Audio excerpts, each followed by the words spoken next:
నమస్తే. చాలా మంది పెద్దవాళ్ళకి ఇప్పుడున్నది ఆస్టియో ఆర్థరైటిస్ అనే ఒక సమస్య. నమస్తే, నేను మీ doctor Sudheer, doctor care homeopathy, Kukatpally, Hyderabad branch.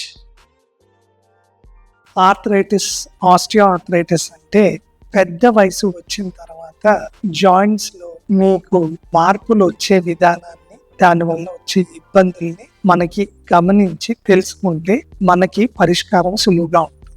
పెద్ద జాయింట్స్ లో లేకపోతే ఒక జాయింట్ లో ఎముకకి కార్టిలేజ్ అని చెప్పేసి ఉంటుంది. ఎప్పుడైతే ఈ కార్టిలేజ్ అన్నది ఒక కుషన్ లాంటిది రెండు బోన్స్ మధ్య, ఎస్పెషల్లీ ఈ మోకాళ్ళ జాయింట్ లో ఇది ఉన్నప్పుడు మనకి ఎప్పుడైతే రాపిడి ఎక్కువ ఉంటుందో, వేరెంటేర్ అది ఎక్కువ ఉంటుందో, లేకపోతే ఇంజరీ వల్ల కానీ, పెద్దవాళ్ళలో అధికంగా ఇంగ్లీష్ మెడిసిన్స్ అయ్యి వేసుకోవటం వల్ల కానీ, లేకపోతే కాల్షియం ఎముకలో తక్కువైపోవటం వల్ల కానీ, మీకు కంపల్సరీగా ఈ చేంజెస్ ఎప్పుడైతే కార్టిలేజ్ అన్నది తగ్గిపోతుందో దాన్నే మనం ఆస్టియో ఆర్థరైటిస్ అంటాం. యూజువల్ గా నా లక్షణాలు నొప్పి ఒకటి, తర్వాత స్టిఫ్నెస్ ఒకటి, అది మేజర్ గా దీంట్లో మనకి వాపు అన్నది ఏమి కనపడదు. ఈ pain and stiffness depending upon the stage బట్టి మనకి ఇది వస్తూ ఉంటుంది. సో పెద్దవాళ్ళల్లో మనం గమనిస్తే కొంతమంది నడుస్తున్నప్పుడు కిరికిరి మధ్య సౌండ్ వస్తూ ఉంటుంది.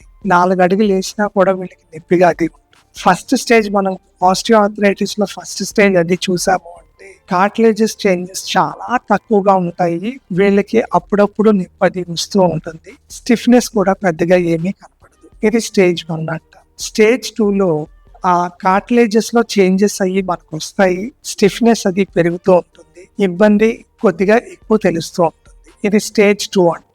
మూడో దాంట్లో మీకు కార్టిలేజెస్ చేంజెస్ ఎక్కువ ఉంటాయి. ఎముక అరుగుదల కూడా ఉంటుంది. నొప్పి తర్వాత స్టిఫ్నెస్, బిగిసిగిపోవటము అన్నది కూడా ఎక్కువ ఉంటుంది. ఇది స్టేజ్ 3 ఆఫ్ ఆర్థరైటిస్.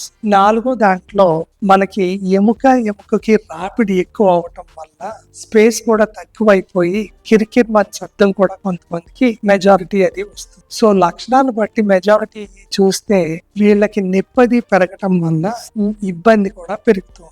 యూజువల్ గా ఎముక హెల్త్ ఎప్పుడు తగ్గుతుంది అంటే బాగా ఎక్కువ అధికంగా ఒక జాయింట్ ని వాడేసినప్పుడు, ఇంగ్లీష్ టాబ్లెట్స్ అయ్యి స్టెరాయిడ్స్ కానీ మిగతా టాబ్లెట్స్ వేసుకున్నప్పుడు ఎముకలో బలం తక్కువైపోతూ ఉంటుంది. థైరాయిడ్ ఉన్న పేషెంట్స్ లో యూజువల్ గా కాల్షియం డెఫిషియన్సీ కూడా ఎక్కువ అది ఉంటుంది. సో దీని వల్ల నొప్పులు, బిగిసిగిపోవటం అది ఎక్కువ ఉంటుంది. సో పెద్ద వయసు వాళ్ళకి పెయిన్ కిల్లర్స్ అయ్యి వేయటం వల్ల సైడ్ ఎఫెక్ట్స్ అయ్యేస్తాయి. డ్రగ్ డిపెండెన్సీ అని ఉంటుంది. ఒక పాయింట్ వరకు ఏ ఇంగ్లీష్ మందు వేసినా ఆ మందు అలవాటు పడిపోతుంది. కొన్నాళ్ళకి ఆ పవర్ పనిచేయదు. పెంచుకుంటూ వెళ్తే సైడ్ ఎఫెక్ట్స్ అయ్యి వచ్చేస్తూ ఉంటాయి. తర్వాత పెయిన్ కిల్లర్స్ అంటారు, కొంతమంది ఏమో పిఆర్పి ఇంజెక్షన్స్ అంటారు. ఆర్థోపెడిక్ మెజారిటీ మీకు మోకాళ్ళకి పిఆర్పి ఇంజెక్షన్ తీసుకోవటం వలన మీకు ఉపశమనం వస్తుందని చెప్పరు. కానీ చాలా మంది బికాస్ ఆఫ్ కమర్షియలైజేషన్ ఫ్యాక్టర్ వల్ల చాలా మంది ఇంజెక్షన్స్ కూడా అక్కడ ఇస్తూ ఉంటారు. సో పిఆర్పి ఇంజెక్షన్స్ మీకు మోకాళ్ళకి ఎఫెక్టివ్ గానే ఉండదు. సో ఆపరేషన్ అంటారు, నీ రీప్లేస్మెంట్ సర్జరీ అంటారు.